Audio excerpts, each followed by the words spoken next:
Hello and welcome to the Devil's Trident podcast. I'm Simon. I'm here tonight with Matt. Bonjour. I'm here tonight with James. Good evening. And we are pretty buzzing by all accounts because Manchester United have won the derby against some odds, not all odds. I don't think many United fans really gave us a chance tonight with the form that City have been in recently. Obviously, 21 wins in a row. But against that, we had 21 away games in the Premier League undefeated for Manchester United, so something had to give today, and you know what? It was their record, which is a good achievement considering how well they've been performing for months now. Yeah, the streak is broken. Thankfully, City didn't manage to beat the Undertaker's streak at WrestleMania, so I'm pretty happy about that because no one needs City to be better than the Undertaker. So I'm pretty chuffed, and I felt very foolish when we went 1-0 up because I'm pretty sure I said that we'd lose. I can't remember what score you said. I think I said 1-0. And I'm pretty sure I was very adamant that we weren't going to get anything out of this game. So, more fool me. But you know what? I'm happy. I'm happy that that I'm wrong and I've got egg all over my face. I think there was a general sense that people are happy to be wrong in this one. A lot of the comments on our page were like, hold my hands up. Ex-player has played well. Didn't see that coming, etc., etc. So, a lot of that, and it's a happy surprise today, James. Definitely is, and there was a lot of doom and gloom in the room last week because we just witnessed. We'd seen 3 0-0 draws in a row. Yes, you can forgive us. So off the back of the Crystal Palace 0-0 draw, yeah, the mood was down. But then going into this game, and like you said, City playing as well as they have been, just cuffing teams to one side gently on their path to seemingly the title again. And next up, it's Man United and all these tricky Reds. What did they do? They just upset the apple cart, didn't they? It was pretty good to watch, I won't lie. It was a little bit reminiscent of last season's win at the Etihad in that we just started quickly on the front foot. And I think he kind of took that game plan, really. I mean, we didn't... The game plan from last year. We didn't really maintain it for a great duration today. We started strong, but then City came back into it and were dominant for large spells without really doing anything as such. Certainly, obviously, didn't score any goals, so that's what counts. But yeah, it was. I had a feeling they would go with the same sort of lineup as well. I have to say that I got the prediction fully correct. 11 out of 11. Yeah. Well done. It's not happened many times this season. I think there's about 5 or 6. But yeah, I did think that it will be Dan James. I think we said in last week's podcast that we thought he'd stay in for this one with Martial and Rashford. Although we did think Cavani might play, but it turned out he weren't fit. So Martial got in by default in that. But he almost wasn't fit as well, though, to be fair. He was what? Apparently, he only got in the team by the skin of his teeth. He wasn't 100% this morning. All they said after the game. Was he talking about? Was Luke Shaw as well? Not. Yeah, Luke Shaw was a doubt as well. But obviously turned it around, and they both played phenomenal. So yeah, well, I was just about to say I think they were the 2 standout players. So it's a good job they did get in today. Because how good was Martial today? I mean, he didn't. I mean, he could have and should have scored. Yeah, certainly. But some of his hold-up play, I thought was brilliant. So what's annoying about this is the fact that obviously you're gonna have people obviously giving Tony abuse and stuff and not getting behind him and calling for him to be sold and get rid of all that kind of stuff. But it was weird today because Tony was doing all the stuff that people say that he doesn't do, and then the things that he's really good at, like being clinical in front of goal, he wasn't. Yeah, it's like he just kind of did the role reversal. His work rate was fantastic. His hold-up play was brilliant, and he's running at people as well. It was just everything you expect and want from Martial, just minus a goal. But it's the kind of thing that we've been saying for ages about Tony, is the fact that just because he doesn't score every single week doesn't mean he can't contribute and won't contribute. Yeah. But this is the kind of game that you need him to step up, and you know what? I think he does against City. It does against a lot of the big teams. People forget that. People just because he don't deliver against Palace or Burnley like every week doesn't mean that he's a bad player. So I'm hoping that people are Can see his value today. Yeah, I think. yeah. I'm hoping that people are not going to be still saying he's tossed, because that's not the case, is it? No. Martial's performance, James. Excellent, really, really good. I would echo Matt's words, and I would say that Martial did a bit of a role reversal, because the kind of stuff you would expect him to do, there's a chance later on in the game, which I'm sure we'll get to, where he was completely one-on-one, and all that kind of dead-eyed finishing that we've been attributing to him, because even the people that criticise Anthony have to at least, they have to afford him the fact that he is a clinical finisher. But not on that occasion. But the rest of the stuff in his game, like the press, being part of the press, and being all energy and holding the ball up, and some of his touches were absolute magic today. Yeah. So it all worked towards a really, really good workman-like performance, which isn't something that gets sort of attributed to Martial ever, really. And it's fascinating that the two players that came out of this with the most shine, you might say, is Shaw and Martial, two players that have been under a lot of scrutiny recently. Maybe not just now. Season, but Shaw, no, but generally start the season. I mean, the 6-1 against Tottenham, Shaw came into some, he got dog's abuse really for some of his positional play there, and he's on the upward curve definitely now, and it's fascinating to see. It is wonderful, and that game today was great, and yeah, Ollie's sort of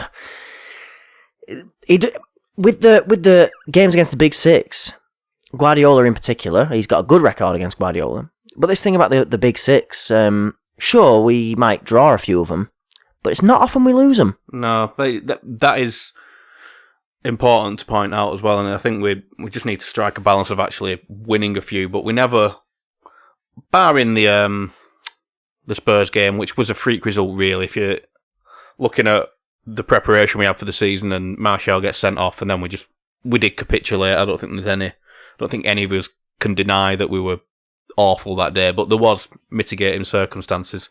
That aside, though, against the top six, yeah, we've not maybe shown enough positivity and stuff like that. But yeah, we very rarely lose them. Have we lost any more of them? I think we lost against Arsenal, didn't we? Arsenal at home, but to a penalty, which was sloppy at best, weren't it? Just a bit of a tired, sloppy play from Pogba on that occasion when he was recovering from COVID. So there was again circumstances, but no, I never really feel like we're gonna get tanked in these big games. And I must say that I predicted a draw, didn't I? When I kind of really thought we might lose this one just based on form.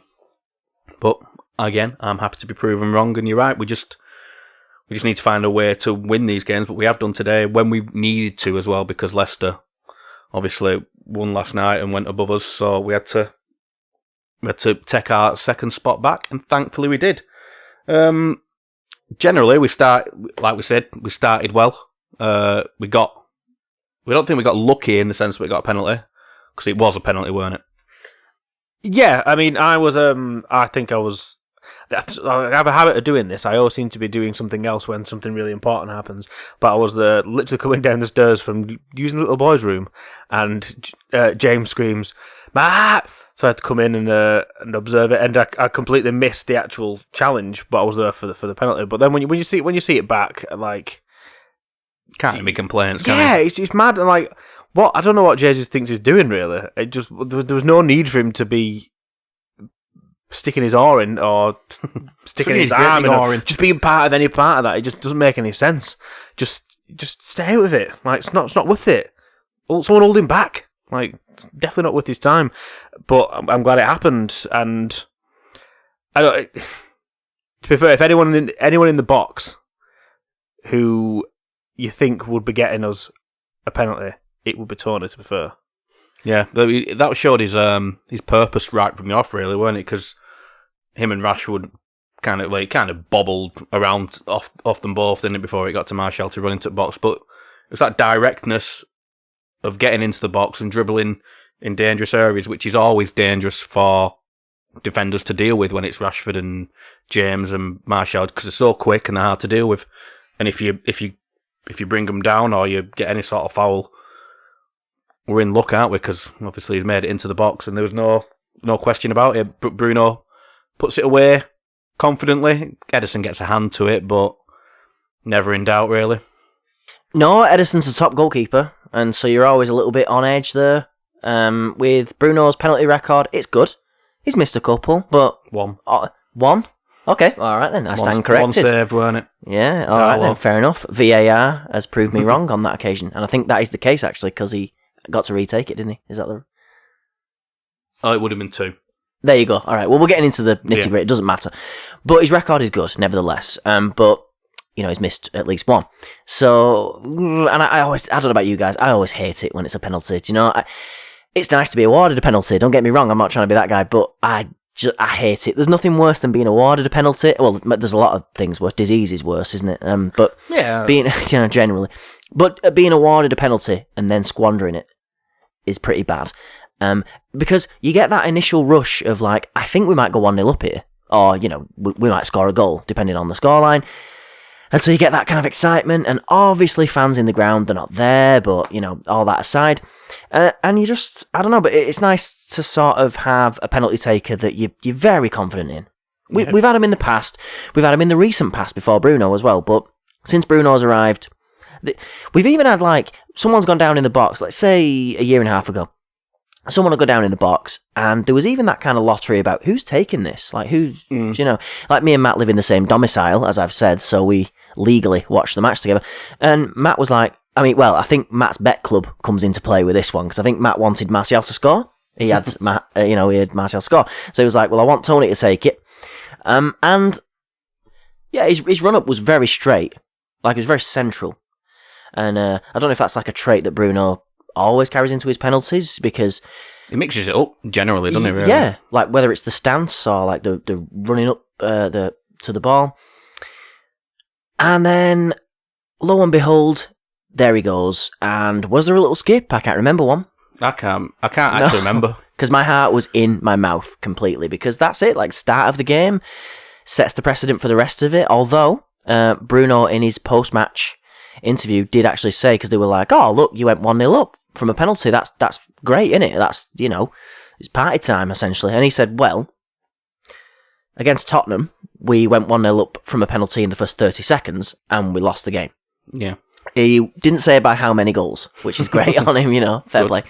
But it was a good point to raise, and so he buries the penalty, and Ederson, as we said, gets a hand to it, so Ederson's a great goalkeeper. And yeah, for the rest of the game, you're thinking, right, well, we've got that cushion, of the goal. But like Matt, speaking of Bruno's, we're going way far ahead, I think, but Bruno's post-match interview, he said, like, he's got the hallmarks of a manager going forward in the future. Yeah, you watch him and listen to him speak, and you can just see him. He's self-assured, isn't he? Yeah, and he's also, we know he's very driven and he's very football-minded, and he probably has all the qualities you'd need to be a good coach. And level-headedness as well. Yeah, so I don't know, it's just one of those things you can probably just transition for another 20 years and he'll just be doing it as a manager or a coach. So yeah, I could see that too. One thing about getting a goal that early is, and against City, is it kind of felt like we were going to be up against it for the majority of the game, like we'd woken the beast by scoring so early on and possibly having to withstand like 90 minutes worth of pressure. But I don't think it kind of materialised that way, really. The rest of the first half, from maybe 15 minutes on, we had a few breaks and a few good turnovers of play where, like, Fred won the ball back, and I think McTominay won the ball back once. We fashioned a chance for Shaw, and he's in the box. Rashford had a shot from outside the box where he didn't really have any options for a pass, and he just ended up having a long range effort that just Ederson comfortably saved, really down to his right.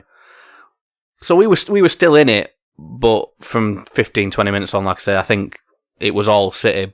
But a lot of them were just long-range efforts, weren't they? Just outside-the-box stuff. And I never really felt like we were under siege the same way that we have done with the City games before. No, what's interesting about that is when you play against a high possession team like City that love to dominate possession, obviously they love to sort of like stroke the ball around. But if you get a really, really early goal like that, and if you're a team like United that are set up so well to counter-attack, like it's not as easy as that, like draw them in and then boom, go and attack them. Yeah, but they're not that naive either. No, they're not naive at all, but you just know that like City have got a... Sounds really simple the way I'm laying it out, but watching it transpire on the pitch, like the plan was executed perfectly. Of course, the plan wasn't just about get a penalty early doors, but it was, of course, get after them, harry them, make them cause unforced errors if you can, and they did. And they were quite sloppy. Kevin De Bruyne had a bit of a poor game today, didn't he? Yeah, he sort of didn't. Well, he didn't turn up by any of his standards that we know, which is good for us. But it was a case, really, of sort of be strong enough at the back. That's the thing. I think we said in the preview to this game, I think it might have been me personally that said it, but be strong at the back, just do what you've got to do there and then worry about the rest. It seemed like for minutes, spells in the game, there was a bit of an onslaught. Like later on, I remember. Yeah, they were sort of tossing it into the box, and there was all sorts of things. We're getting in and around the box. But as long as you're strong and you stand up to them and you weather the storm, it's easier said than done. But then all of a sudden, because they commit bodies, and they like doing that, this centre-back pairing they've got currently of Stones and Diaz, they love marauding forward. They love it. Yeah. They've got license to get forward. They've got walking around money. They love it. But then that's the thing. So James was perfectly picked for this kind of game. Yeah. As we've said, he's played himself into form, of course, and he's played himself into the team because of that, and that's great. And it's good to have a manager that sees that and recognises that. Yeah, because he could quite easily have gone with Greenwood, Martial, Rashford today, couldn't he? But just he didn't. On name basis. Yeah, but it was horses for courses, and the amount of times that James was free and able to make those runs, and sometimes he got played the ball, sometimes he didn't. But like we said against, I think it was Chelsea, James will press all day, and it's that energy. But then we were seeing it from Martial today as well. He was, more than willing to get involved in all that. So yeah, getting that early goal, it did draw City into, because you can say, City they're not gonna panic, and they won't. They're not a kind of panicky type team until the minutes tick by. And then, of course, you're realising, okay, yeah, the title might still be sort of theirs at a canter, but you don't want to lose this game. And so then it draws them forward, and it's kind of a really interesting balance of power, if you like. And yeah, if we've got players that can spring that counter-attack, we were deadly so many times, we just didn't find the right final ball. Yeah. But... Yeah, we had the... speaking of Dan James, he towards the end of the second half, right towards the end, in fact, he had a good run and carried it a good distance. It ended up with Bruno Fernandes on the edge of box, and he did like a shimmy, trying to swap it from feet to feet, and then just overhit the ball. I don't even know if it was a pass out wide, or if he was just trying to take it from his left to his right, to his left to his right to get a shot off. That was a little bit frustrating that we overdid it, but we did have plenty of chances through them breaks and through Dan James, and I don't know how you felt at half time, Matt, but I felt it was a precarious lead, but one that I felt we could hold on to. Yeah, I mean, there's been times where we've been in a situation where there's only been like a goal in it when we're playing against City, and because of the way they play and the way and how like consistent they are about scoring, you thought, oh god, all it takes is them to get one goal, and then we're not up shit creek, but we're putting ourselves in the worst possible situation. And it was just strange to see us hold on to that lead, mainly because a lot of people just kind of are quick to write off our defence. Although, rightfully so at times. Yeah, but the thing is, we can be good when we want to be good at the back, though. And today was one of the prime examples where we were good. Maybe not as much going forward as we'd like to, at times. A few little mistakes when we're passing it out from the back. But generally, the actual defending was pretty spot on. And shout out to Lindelof today for he put in a really good performance. Harry, another really good performance. Plus, Eric Bailly seemed really pleased with his performance today. If anyone's seen brilliant. That. Just if you go on Instagram and Harry Maguire's post, Eric Bailly, what has he said? I think great performance, Skipper, or something, wasn't it? You have a big head. Which is fantastic stuff from Eric Bailly.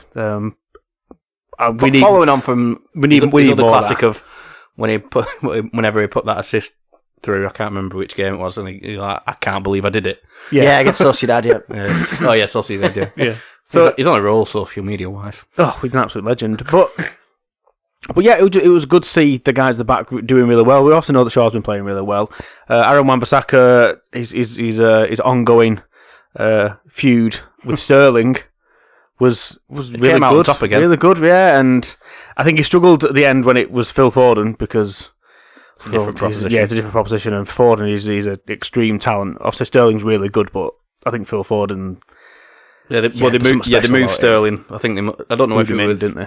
I don't know if it was purposeful in the sense to get him away from Aaron Wan-Bissaka as such, but I think it may have been probably haunting Sterling's dreams, Aaron.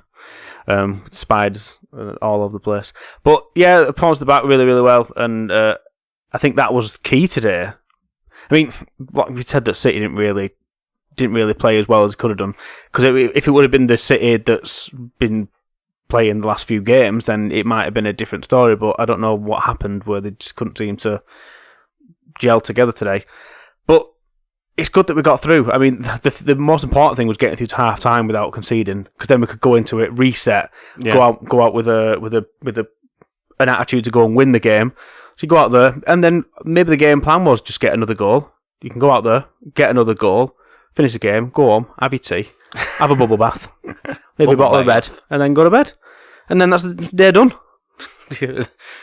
Bubble baths and tea aside, yeah. I think this team does work well in 10-minute bursts, doesn't it? I think they did it against Chelsea. They've done it all season, really. We've kind of got to where we are through just being decent in bits of games.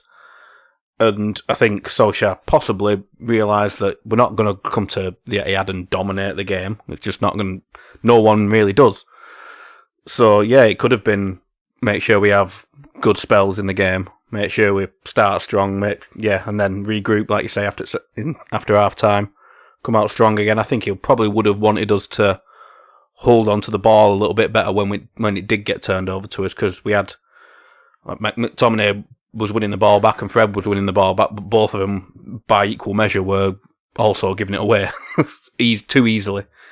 It probably shows why there was so much activity going on in the centre of the park, because it was a bit of a battle where there was people just losing the ball and then being sloppy with it. There's a bit with Fred where it was just like cannoned off everybody, and I think Fred eventually came away with it, but it was like it just summed up the performance in the middle of the park in that Fred and Scott McTominay are both pretty frantic, and that they work hard, and it's good that they have the energy, but it's also a sense that they rush sometimes on the ball and lack a bit of that assuredness, especially in a big game.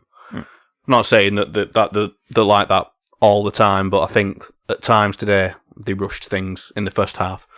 So I think Solskjaer would have wanted them to calm down a little bit, and I didn't see as much of that in the second half. It wasn't obvious to me anyway. So I think we came out a little bit better in the second half in that sense, but we got a second goal pretty quickly in that second half as well. Like you said, we started well. I also missed the build up to that. I keep missing the first 5 minutes, or like the action and whatever happens in the start of halves at the minute. And it weren't because I weren't even around. I literally went to the kitchen to grab a beer and came back through, and Martin Tyler was shouting "Shaw" as the ball was rolling into the net. As I came in the room, I was like, "Ah!" I got a bit of a run up and got to run across my front room and give it a bit of a leap, because I was already in motion, beer in hand. So that was one plus to it, but I didn't see the great run and the great distribution that led to the goal. It was amazing. It was good counter I attack. wish you had not been in the kitchen getting a beer. Yeah. Because your eyes don't lie to you. Man, Jesus. But no, honestly, okay, so let me paint a picture with words. Man City have a free kick. Before that, actually, sorry, let me just say a couple of things about Fred. Mm-hmm. I come up with a couple of analogies about Fred, okay? Here we go. Yeah? One, Fred, I said it during the game at our house, Fred is like the sort of thing that makes the noise in the spray paint can.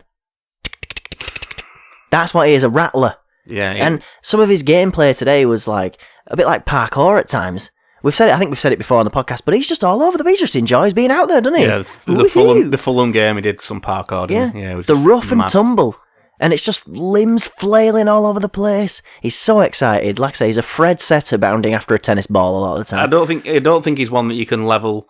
That he doesn't try or care or anything like that.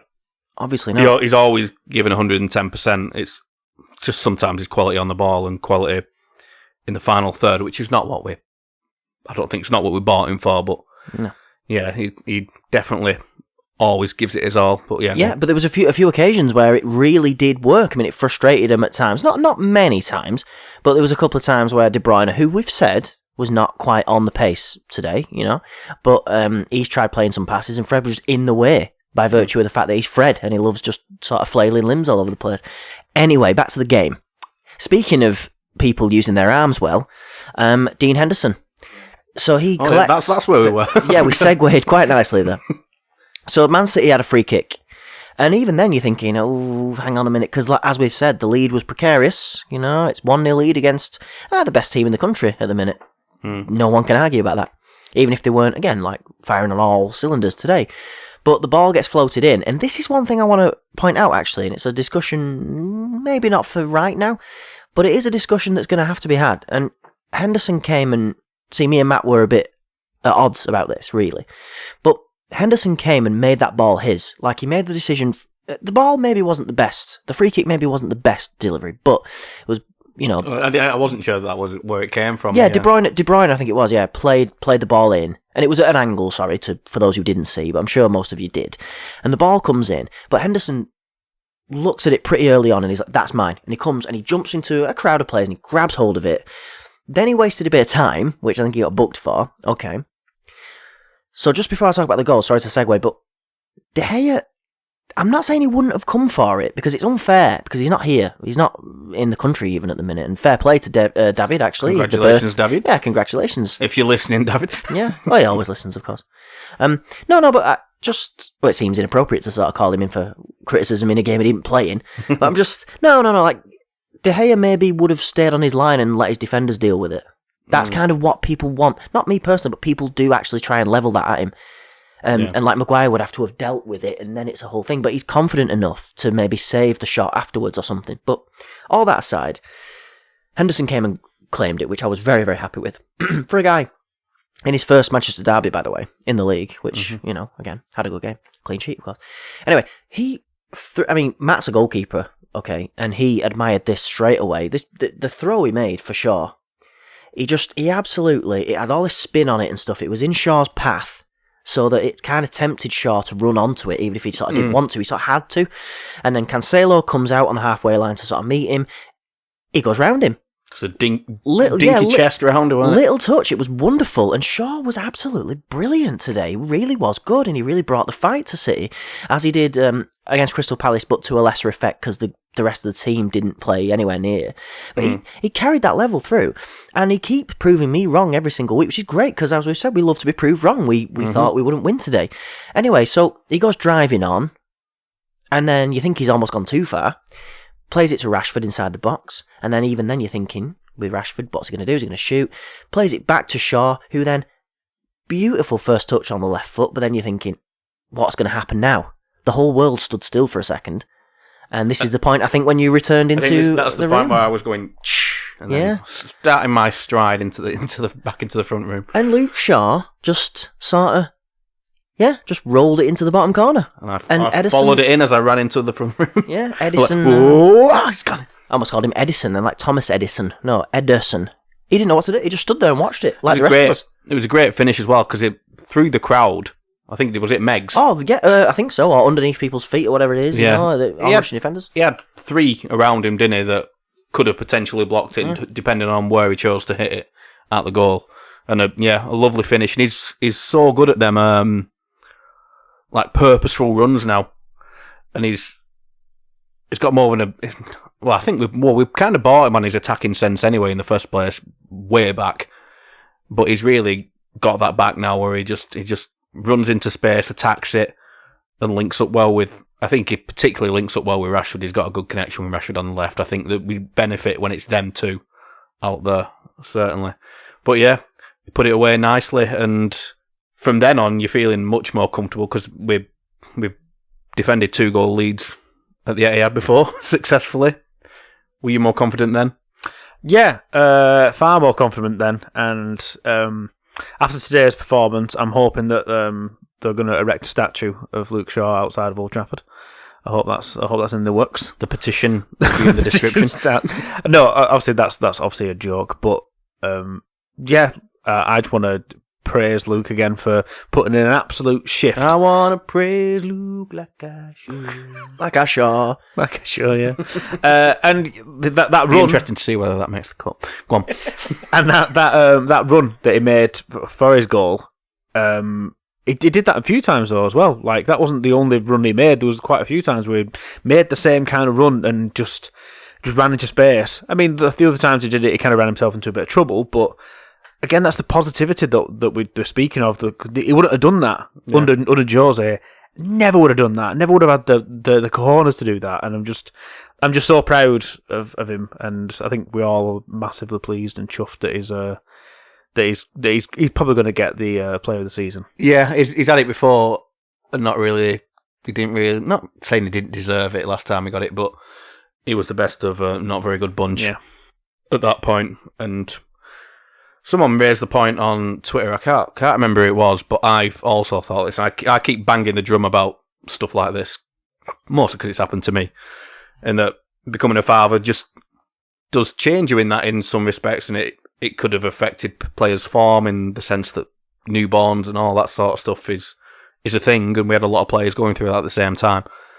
But Luke Shaw's kids, like, I think about 2 now or something, or 18 month 2, and his life's probably getting a bit easier, and he's probably just matured as a person, and it was levelled at him that he wasn't looking after himself outside of football necessarily, with whatever his diet or just his lifestyle or whatever.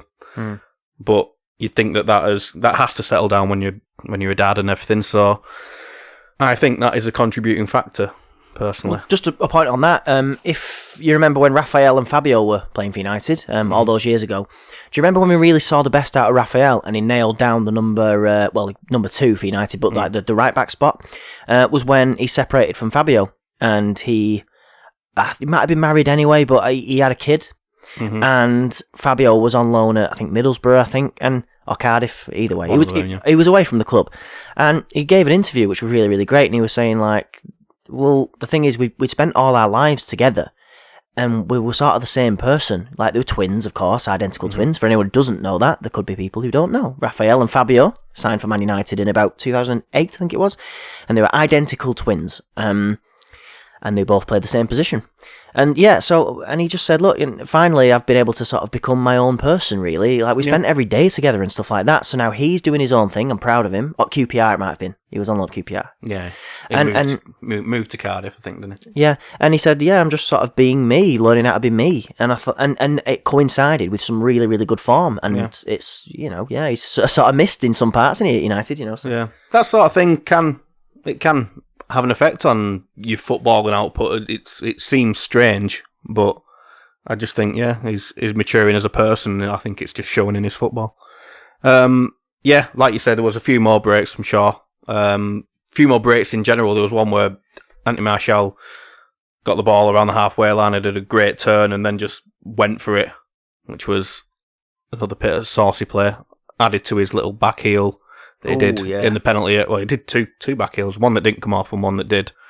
A back heel to Bruno in the penalty area whilst we were attacking. That was lovely, and just another example of Anthony Martial's good performance today. Well, lots of breaks. We could have had so many more goals. I mean, after we scored, City weren't really in it too much for a good period, in that we looked the more likely to score more goals anyway. There was one occasion where Marcus Rashford has to shoot, and I don't know why he didn't. Yeah, I think in the chat I think we all just collectively just agreed, like, why has he not shot there? It's a perfect position, weren't it, for him? Just that left hand side cut in, and it just looked for all the world just try and bend one in. Yeah, and And his pass was nothing either, was it? No, it wasn't really here nor there. It's frustrating because like we've been going over this for the last feels like forever actually. We've been talking about this where you feel like either sometimes Marcus is taking too many touches and he's not like releasing the ball as early as he could do, or then before that he was just like shooting but not really getting anything on target, and he just needs to find that sweet spot in between. And I don't know how that happens. Like, how does he get back to that point again? Because it's not like he's not scoring goals. He's obviously scoring goals, but how do we get him back to his best where he's like not even thinking about it and he's just playing the game he normally plays? Because it sometimes feels like he's like regressing and just kind of going back a bit sometimes. But then he'll make strides again and show you why he's so brilliant. Yeah, so it might be like 2 steps forward, 1 step back. Yeah, it's inconsistencies, but you got to remember he's still relatively young in his career. Yeah, I mean, how old is he? 23? 23, I think. Yeah. I mean, it's nowhere near his peak if you're considering your peak at 27, 28. You know, he's got the career that he's had already. He's got that amount of time yet before he reaches his theoretical peak. So you have to bear that in mind, I think. But you are right, is some of his decisions aren't great, but also the decision he made to pass it back to Luke Shaw today when he could have been selfish and had a shot when he wasn't in as good a position. So he does have that sense about him, but sometimes I agree, he doesn't always opt for the right choice. Again, he's only human though, so he's been more selfless on and off the pitch, seemingly. So maybe that's a crossover as well. Yeah, sometimes he could benefit from being a bit more selfish. I think we've agreed on that prior, like he did with the Newcastle goal. He benefited them, but there's a right time to do that, isn't there? But not long after, anyway, he went off. He did a big sprint back to intercept on a City counter attack, and looks like he's twisted his ankle. Apparently, he needs a scan, so we'll know more in the next few days. Hopefully, be fit for Milan, because we're becoming a little bit more depleted in the forward line now. If Cavani's out for any number of games, hopefully not. But Mason Greenwood came on. There was a little bit of a tiff between Pep and Ollie on the line. I don't know what that was about. I thought it might have been time wasting. Possibly. Because Hendo was kind of taking the piss a bit before he kicked it out. And I think Pep's thing is like, why didn't you kick it out early? Why is he wasting time like that? Just yeah, was he not about trying to bring Greenwood on, though? We didn't get to bring him on in the gap in play as well, although I don't know why that would be Pep's fault, necessarily. But yeah, good to see a bit of passion on the side anyway. And I think they made up, but apparently Pep was a bit funny after the game. I've not seen the post-match stuff. Just his body language speaks volumes. Yeah. As someone who... I've seen a few body language videos. I'm no expert by any means. But no, every time... I don't know, like... Solskjaer's quite consistent in the sense that he... win or lose, he's got a smile on his face. He's never too high, never too low. Yeah, optimistic, all the rest of it. You can always tell when certain people are uncomfortable. And Guardiola gets really, like, he goes inwards, doesn't he? Yeah, he does. I mean, you can't see me, but of course, it's all very tight in, and he grabs hold of himself. This is clearly a guy that's not loose. It's clearly a guy that's not used to losing. Okay, so I mean that's a plus point for him. But yeah, very uncomfortable, and he's sort of almost very sharp with his answers as well, and very sort of blunt. Yeah, blunt. And they said to him, we don't want to dwell on this clearly because we're talking about United, but they said, it's your 21 match winning streak comes to an end, and he said, well, no, the story is that we won 21 matches, not this. And it's like, all right. Calm down, all right. You've still lost, mate. Like, the streak doesn't mean shit all now. Exactly. It's ended, mate. Just a little bit weird. And Klopp, of course, I mean, God knows what. I didn't see his interview, but again, he's again another one of those, very uncomfortable. And Rooney was like that in interviews, though. I don't think he just didn't like it. Shaw was a good example, actually, last week, just being interviewed. And just sort of, his body language spoke volumes, Christ. It's well, sometimes we complain about people in football not being honest, or not honest, but not not relatable. But in a sense, in them interviews, they kind of are just being...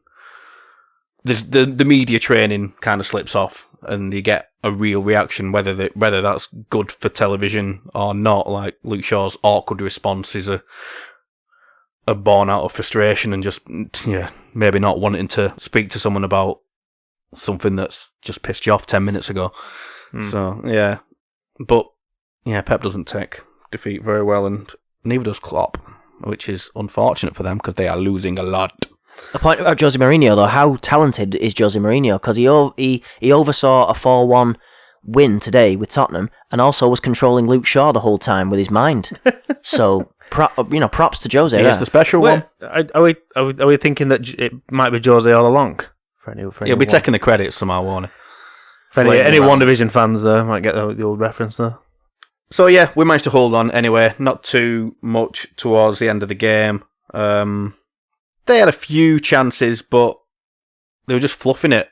Raheem Sterling didn't miss an open goal, but nearly, as good as. Fluffed it from across. Phil Foden had a spinning shot, and that really just went way wide. And nothing really worried us. They didn't have a clinical edge about them today at all. And once we'd got a 2-goal lead, I felt pretty comfortable that, once it got to 85 minutes, I thought, we'll see this out. I didn't think it was going to be a case of they'll get one and then we're doomed. Although it was funny watching Bruno Fernandes come off and then refuse to sit down, just stood behind Ollie.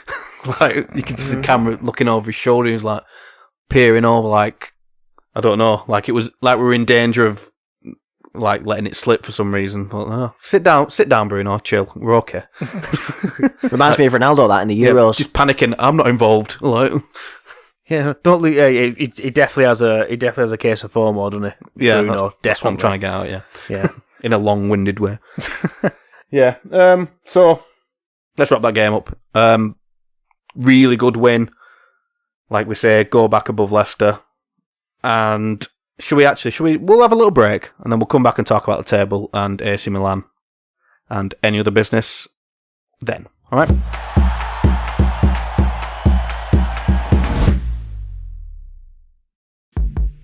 Hello, it's Simon again.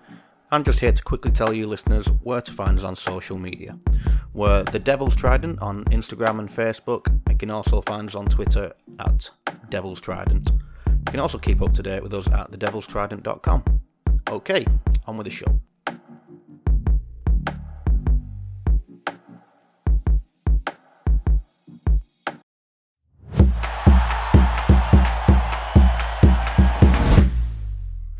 Okay, we're back. So, the win today, what does it leave us? It leaves us 10 games left. How many points behind City? 11. 11. Yes, that's what it is. That is my point. Who would have thought at this stage, with 10 games left, that we'd be 11 points behind City? I think a lot of people may have guessed that going in. I don't think many would have thought we'd be in second, 11 points behind. And then Liverpool 11 points behind us. Yeah, it's nice that, isn't it? Yeah, we had to put that in the podcast. Yeah, just to put. Well, that's the same games played as well. So Liverpool are 22 points worse off than City. That's mad, that, isn't it? That is absolutely mind-boggling. Yeah, that is not good maths for Liverpool. Obviously, a lot of it is down to their form as much as everybody else breaking away from them, but still. But the point is the win was vital today because West Ham are still to play in the weekend. Everton and Chelsea play each other and currently both sit around, how many points behind us? About 7 points behind us, 8 points behind us or something. So, quite feasibly be a draw with Chelsea and Everton. But even so, even if one of them gets the win, that knocks another one of them back. So Chelsea sitting in fourth currently anyway. There's a chance that at least the top 2 or 3 could break away from the pack with some decent results, especially like the ones today. I think the only thing we really got to worry about, other than our own complacency, is Tottenham away in a few weeks. which could be an interesting one. Especially, it would have been more interesting if we'd have lost today. And then, obviously, Spurs have done the business tonight. You know, you go away to Spurs and lose after losing today, and it becomes a really sketchy picture. But I think we've kind of thankfully solidified ourselves back into the top, into second or third at least, rather than being dragged back down, because losing 3 points today would have been disastrous in sense of the table. It would have done, but the weird thing is we were all setting ourselves up to do that. Yeah. So so realistically, we're 3 points better off than we actually thought we were going to be, because we obviously thought that we weren't going to get them 3 points. So now when you look at the grand scheme of it, like, that door is not fully closed on the title, I don't think, because there's possibility. Like, come on, how many points do we need to finish above Leicester last season? Was it 15 points? 14, 15? Well, this is the stage that we came back in from lockdown, basically, isn't it?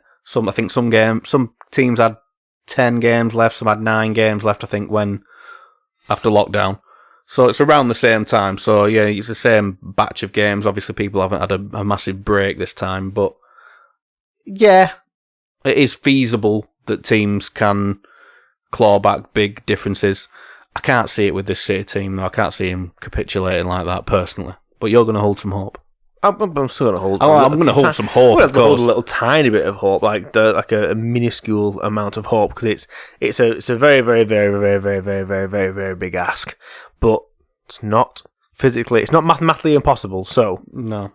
So you never say never. But in regards to finishing the top 4, today's win pretty much gives us like an upper hand on a lot of the teams around us. Maybe not so much Leicester, because they're still they're 1 point behind us, is it? Yeah. So they're obviously going to be there or thereabouts, and I can imagine it being... We've still got to play them as well at home. Okay, we're not very good at home, so that's a bit of a worry. But again, it's good to be in the situation where we're in now, where as long as we just do what we're doing, like we've said, just carry on winning and just making sure we're not going to drop any stupid points, then top 4 is ours, and it means another year of Champions League football, which is what we want. We obviously want the progression, and finish second is the goal. But just to know that we're going to get Champions League football next year is obviously a massive plus. I think it's necessary as well, looking at it from the financial perspective as well. Yeah, are you feeling more comfortable about top 4? Were you ever concerned that we would drop into like a dogfight for them spots, James? I actually wasn't. I wasn't concerned about dropping out of the top 4. My focus was more about, again, like trying to consolidate second place, and if not that, then maybe some crazy run for the title if things go wrong horribly for City, which I can't see it, but yeah, it's interesting going back to being concerned about the top 4. We've been on this crazy roller coaster ride, haven't we? And I think we've just been so close to the summit of the table that, and the whole thing with Liverpool's sort of capitulation, it sort of made it all. I don't know. For me, the perspective has been a weird one, because I'm just looking at City really, and I know you could say, oh, that's the only place you should be looking, is like upwards and like as far, but in the rearview mirror. Yeah, like Matt said, like Leicester are pretty much, they're hanging on. They're on our coattails and stuff, but I don't know.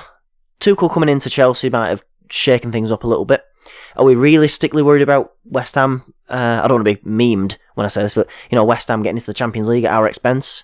I mean, it could happen. It could happen if we put in performances like we did against Crystal Palace and against Chelsea, where it was just sort of flat. It's that sort of thing, though, isn't it? That is when we have a couple of games like we had and performances like we had like that, you all of a sudden start looking behind you, even though we're not losing games, the draws feel like defeats now, which is in some senses a good thing, but in other sense it does our mindset has been a bit warped this last 6 or 7 years, I think, and it's always like, oh, we're worried about other people when really we should be worried about looking up. We've been worried about looking up for a few years, but only to get into the top 4. and not being concerned from second about looking up. That's been a while since we've done that. But it's perfectly normal, and you've got to. If you're not winning the league, then you've got to look at, right, well, we need the Champions League, we need Champions League football. And, of course, the people in the boardroom and that, it's important for them and the money men and all of that. But it's important to remember, too, I always find it really funny with that because, obviously, Champions League football is imperative and we love it when we get it. Well, we made a bit of a balls out of it in the Champions League group stages this time around. That Istanbul game sticks out in the memory. I mean, don't get me wrong, it was a group that was always difficult to maybe on paper to qualify from. We probably should have done it, and it went to the last day. Not to get into that in a whole thing, but it was just annoying though, because you just look and you think, well, we don't do that again. Because we finished third, and then we got in the Champions League. We beat PSG away, and we give them a pretty good game at home as well, but just losing to Istanbul Başakşehir away. Yeah, it just killed us. It's going to grind your gears all season, I think, isn't it? It is. But, and then you're out the Champions League and you're back. It's as if it never happened. Yeah. So, but I don't know. Well, we want and need, as a club, like I say, financially for many reasons, they need to get back in there, and I think Solskjaer needs to get back in there because not qualifying for Champions Leagues generally is what gets United managers sacked now, really. Yeah, true. But what I was thinking the other day actually is, it's good that this time, like last time we won the Europa League, we had to sack off the league because we were so far down it, 6th or 7th, going into this sort of stretch now, like the last 10 games or so in the quarterfinals of the Europa League. Last time we won it, we had to sack off, well, we did sack off the league completely and focused all on the Europa League because it was our only choice. It was our only chance of Champions League. It's nice and refreshing at this stage to be in that latter stage of the Europa League, still going for it, and it not being the be-all and end-all for Champions League qualification. Instead, we're doing it from currently second in the league and probably going to get second in the league, comfortable Champions League qualification, plus being able to go for the trophies as well. I mean, that. I think that if anything, that is a good sign of progress from where we have been over the last few years, from Jose to Ole. I think that sums it up for me. Yeah. Obviously, there's caveats of other teams falling away, but there's that every season. Yeah, but I mean, you've hit the nail on the head there, and what I think, what I can imagine happening now is we find ourselves in a situation like we did last year after Project Restart, where we're just going to go on ahead and just not lose anything now to the end of the season. Because we've got a lot of games, but we've got a good squad, and there's no reason why we can't go out and get the job done and just finish second, get a trophy, at least one trophy. But I think this is the end of the Ollie spell that we know we get every so often. We can't seem to really click in, and we're going on a bad run. Like I said before, this run's been different compared to other ones because we've not been losing every week. We've been getting boring, shitty-ass 0-0 draws. But again, it's still a progression on what we've had in the past where we just couldn't... You did call that, actually. Couldn't win. Kudos to you. This could be the start of the next unbeaten run. Yeah. Where we go unbeaten for the rest of the season. I don't think unbeaten necessarily, but, a good run. It's going to need a good run as well because that brings us on to Milan anyway on Thursday. This week, or in the next 10 days, 2 weeks or so, is really important, probably season defining. This game today that we won to stay second was important in the context of the top four race because, like we say, losing you're right back in the dogfight really. Milan first leg, and then it's West Ham at home next Sunday in the Premier League, which is obviously another top four rival as it stands. If we beat them at Old Trafford, that should as good as put us clear of them in any sense. Like, that's a 6-pointer in that regard. Whether they can take the top four spot off somebody else or not, you don't know, but I think we'd be too far clear of them. Then second leg of Milan, and then it's Leicester in the FA Cup in the quarterfinals. So, a really big run. One that leads into an international break where, there's got a bit of a cooling off period where we'll really know where we're at, in the sense that we will have that last stretch then, and we'll know whether we're in the semi-finals of the FA Cup. We'll know whether we're in the maybe the quarters of the Europa League, and we'll have an even better idea of where we'll be in the Premier League. Today showed us that we can beat anybody on our day. Yeah, we just beaten one of the best sides in Europe. So yeah, hands down. Yeah, there's no debate about that. They are clearly a top draw side. And we beat them, and it wasn't just we didn't just squeak it over the line. No, and you just think, don't you, if an ounce of sort of the application and the desire and the sort of the way they were able to execute things today was sort of, I don't want to kick the team or ourselves here, but like for some of those games where we've dropped points, you kind of can't help but think, how further up would we be in the potential title race? There'd be less points between us, let's put it that way. But not to dwell on that, because of course we've got bigger things to come. So AC Milan, it's tough. I know Matt wasn't very confident about that one. In the chat we were all speculating. I said we should be good enough to do the job there over 2 legs. But you just don't know what United team's going to show up, and that just seems like every single week we're saying that. You just don't know which United team are going to show up. So it's confusing. But I'm optimistic. Zlatan, by all accounts. No Zlatan, especially for the first leg. But Diogo Dalot. Oh no, he's on loan. He won't be playing. Okay, never mind. But yeah, and then Leicester in the FA Cup. That's massive, isn't it? It's the next 2 weeks, like you say, season defining potentially. It's a big run. We won't go into too much detail about the AC Milan game, I think, because we've kind of covered it in the last pod, didn't we, with covering the draw. So, shall we just have a little prediction?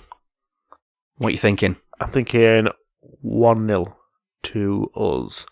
And I think it's going to be Mason Greenwood who's going to get the goal for us. Okay. Why do you always go really quiet when you're doing your prediction? Because I have to really think about it. This is my concentration tone. And the cogs are turning, you see. Okay.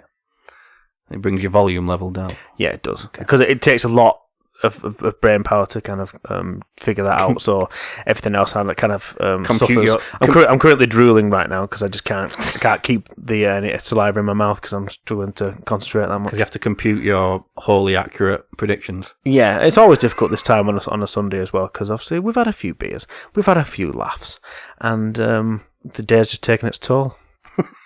So it's a good job of wrapping it up soon then. Yeah, definitely. Go on then, James. What are you thinking prediction-wise? I'm going to go bold on this one. I'm going to say 2-1 to Manchester United. I'm not going to predict goal scorers because I'm not Matthew. That's his whole thing. I don't want to tread on that. That's his whole thing. He's drooling over there. But yeah, that's what I think. And then, going away, I just think maybe we'll give Milan a bit of a glimmer of hope. Yeah, we don't often make things completely easy for ourselves, do we? So I can see us letting a goal slip and giving them an away goal in some sense, but I do think we can win it. I'm going to be more confident and go 3-1 on Thursday, and a tighter game away. But obviously there's a lot to happen between.